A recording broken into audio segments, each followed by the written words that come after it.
Hello, this is Rabbi Michael Weiner with Rabbi's Reflections for Wednesday, July 2nd, 2025. Psalm 31, verse 24, part 20. Love Adonai, all his Kedoshim. Adonai preserves all the faithful, but the proud he pays back in full. This verse has a few moving parts. First, there's a command to love God. Check. Then we learn to whom this command should apply. All his Hasidim. I'll come back to that in a moment.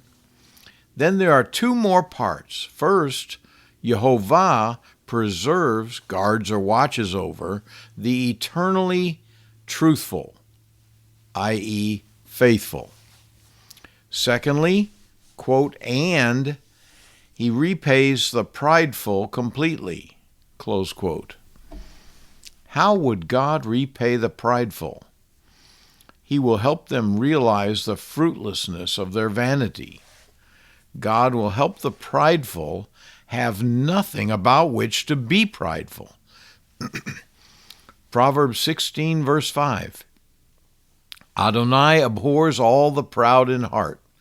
Be assured, they will not go unpunished.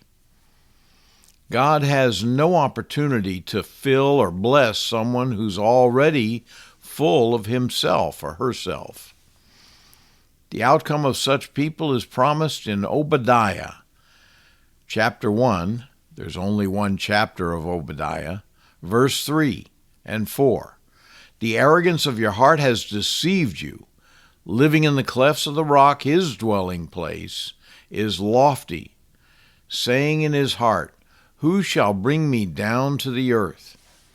Even if you soar like the eagle, and even if you set your nest among the stars, from there I will bring you down, declares Adonai. The Tree of Life version translate Hasidim as Kedoshim, and they are similar, but they're not the same. Kedoshim are saints, God's holy ones. They're set apart by obedience to God's commands.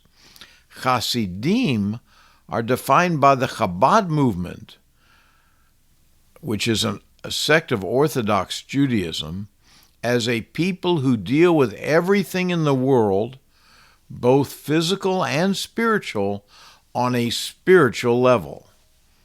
The text provides a couple of links to what Chabad is and what they say a Chassid is. Rabbi Trail.